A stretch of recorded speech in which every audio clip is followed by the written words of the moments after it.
cause of that blast. We're also updating breaking news in Highland Park. The younger brother of the two men found shot to death outside at a house fire is now charged with their murders.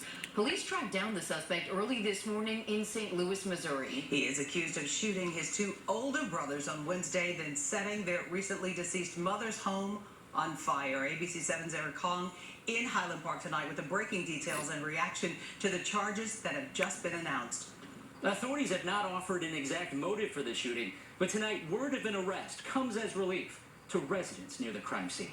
At the now boarded-up home on Park Avenue West, a statue of the Virgin Mary framed by police tape and a passing deer belie the horror of what happened here. There's resolution for the neighbors and there's resolution for the community, but I think for the family, it's a tragedy. Neighbors like Lisa Spathis expressing relief after the Lake County Major Crime Task Force announced the arrest of 54-year-old Jeffrey Austwick for the murders of his older brothers, Mark and John Austwick, who were found shot to death early Wednesday morning outside their mother's burning Highland Park home.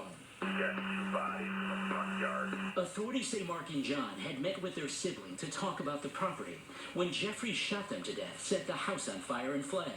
Investigators later that day obtaining a nationwide arrest warrant for Jeffrey. And officials say this morning he was arrested some 300 miles away at a park in St. Louis, Missouri. There's been an odd aura about this home and what goes on here, but we would never have expected this. Neighbors say Jeffrey lived with his mother, and though there were few signs of trouble, there were some strange encounters. Julie Moss says for the past year, Jeffrey on at least a weekly basis called police to complain about her dog Milo barking in the adjacent yard. Very odd behavior.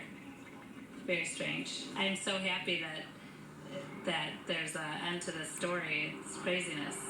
Authorities say Jeffrey Austwick remains in custody in Missouri pending an initial court hearing. It's unclear when he'll face charges here. In Highland Park, Eric Hong, ABC 7 Witness News. We're also